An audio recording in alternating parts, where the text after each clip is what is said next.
Right, I can't wait any longer. Mrs. RM and I are flying out to Brazil at the end of this week, so I've decided to upload this video now. But thanks to Honda Ireland, who have leaked the price of the bike before anyone else in Europe, we can now make a pretty accurate estimate of the price of the new Transalp. Don't worry, the tax system specific to Ireland means vehicles are always more expensive than in continental Europe. The Hornet in Ireland is €9,700.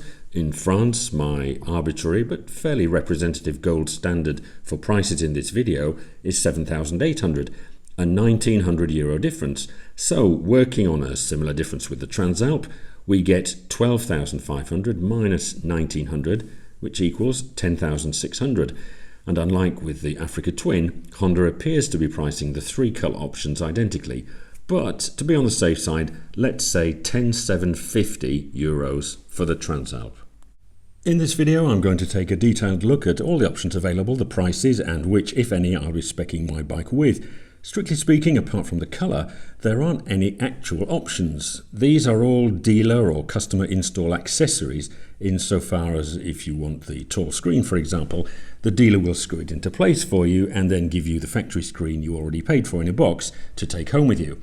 For this reason, plus of course cost and weight issues, I'll be taking as few accessories as possible to begin with, and probably have any I realise I can't live without fitted at the first 1,000 kilometres service. To keep things simple and to appeal to as wide an audience as possible, I'll be using the English names of each accessory taken from Honda's UK website, but giving the prices in euros using the French site as my arbitrary gold standard. So at the time of making this video, January 2023, you can deduct a bit for British pounds and add a bit for US dollars. Even within Europe, there is some variation to allow for the different tax systems. Prices here in Portugal, for example, are a few percentage points cheaper, so the figures I'm giving here are really just meant as a guide. Let's take a look at the packs. Now, I believe that to get these bundle prices, which seem to offer about a 6% discount, the packs do have to be ordered at the same time as the bike, so you need to be sure that you want every item from the outset. Otherwise, the relatively meagre saving perhaps isn't going to be worth the hassle. Firstly, the Adventure Pack for €835, which comprises this radiator grille, normal retail price €106. What Honda insists on calling side pipes, but which I think are more commonly referred to as upper crash bars, £385 sold separately, and these LED front fog lights and wiring kits, which retail for €400. Total price then, if bought individually, €891, saving €56 or 6% if you take the pack. I quite like the idea of the auxiliary front lights for the increased visibility, but as I'd prefer to wait for tougher aftermarket crash bars from the likes of Rally Raid, Heed or SW Motec, I need to ensure they're compatible first, and I won't be taking the grille as I'd prefer a more discreet black model. Next we have the Comfort Pack for €315, for which you get this 3-litre tank bag, normally €95, wind deflectors for the screen and fairing, normally €112, and these Comfort pillion foot pegs, which are normally sold for €109. So total if bought individually $316, saving you a whole euro. So not really worth it, is it? You might as well take the accessories individually, the ones that you want. I have a very nice SW Motec tank bag already, and I'll probably never take a passenger. The wind deflectors could be useful, but again I'd rather ride the standard bike for a few weeks to see if they're really necessary. Next comes the Rally Pack at €1,200, so you'd better get some good stuff, and I think you do.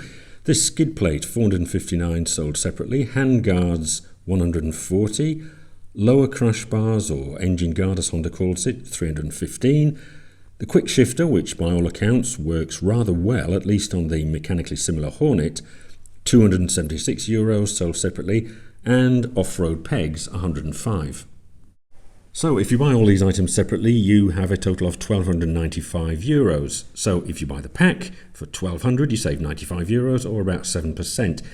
Personally, I don't particularly like the way the skid plate looks. For some reason, it reminds me of a tray that you'd use to cook a turkey. And I'd rather wait to see if Rally Raid will be producing something similar to this type of bash plate that they make for the CB500X.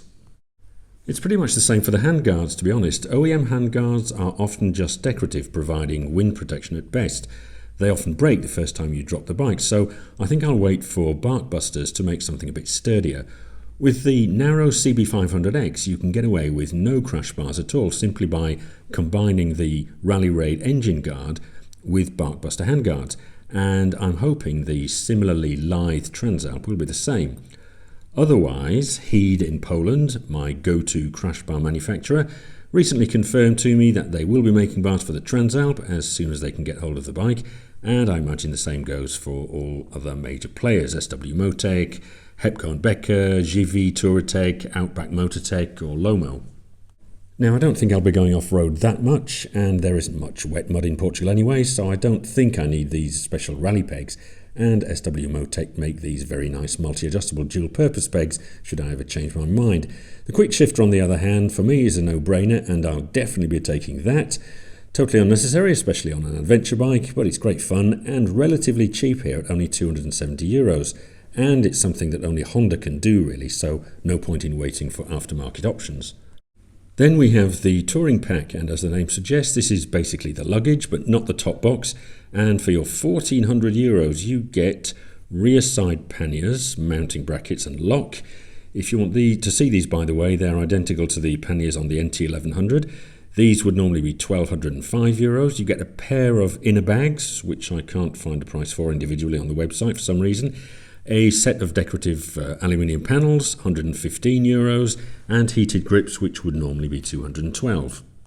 It's generally quite warm here in southern Portugal, so heated grips aren't essential. I do have them though on my Honda ADV 350 and use them all the time in the winter, but again it's something I think I'll wait for before ordering, as I'm not sure I'll need them on what will essentially be a spring to autumn touring bike.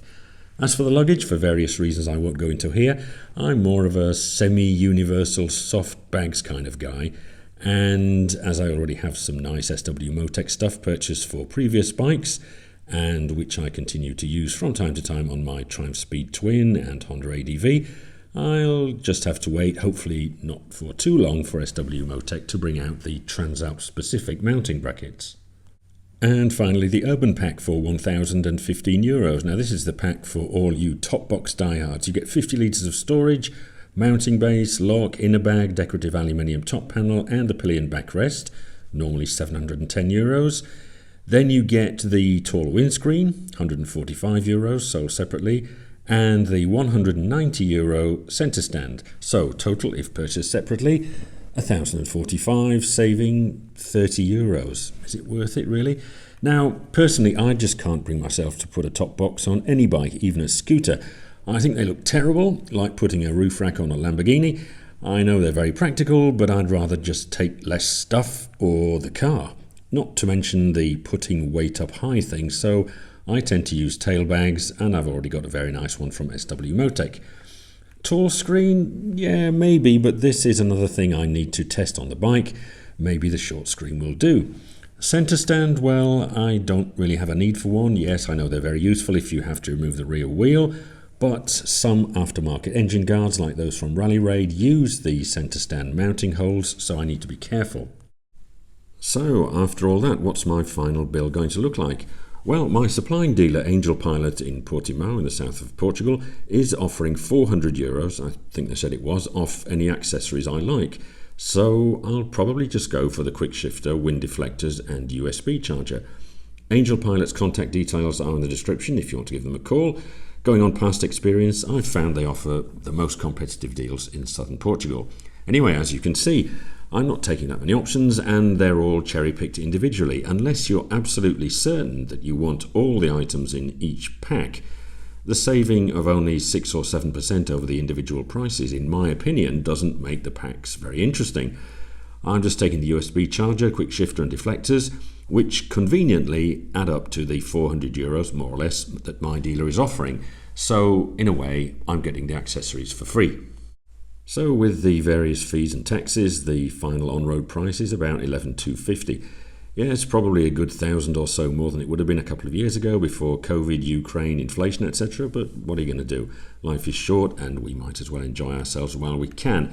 So now I've seen the prices, and having put my deposit down back in November, am I still happy with my choice? Yes, I think it's a good looking bike. The Super CB500X that I wanted when I had one of those 3 years ago, and Honda's global dealer network will be reassuring if I venture outside Europe, which I may well attempt at some point. Some of you have commented that the absence of tubeless tyres or lack of cruise control are deal breakers, or that the Suzuki 800DE, for example, would have been the better choice. I don't know, what do you think? If my dealer can manage to get hold of a Hornet which uses the same engine as the Transalp in the next few days, I'll try and review it before we fly out to Brazil. I'm going to try and do some motorcycling there somehow, as I've never ridden in the southern hemisphere before. Maybe Honda or Triumph Recife will lend me a bike, so watch out for the odd impromptu video coming next month. But in any case, my order for the Transalp here in Portugal is confirmed, and I've been given a delivery date of early April, so if you're interested in seeing how that goes, please think about subscribing, and as always, thanks for watching.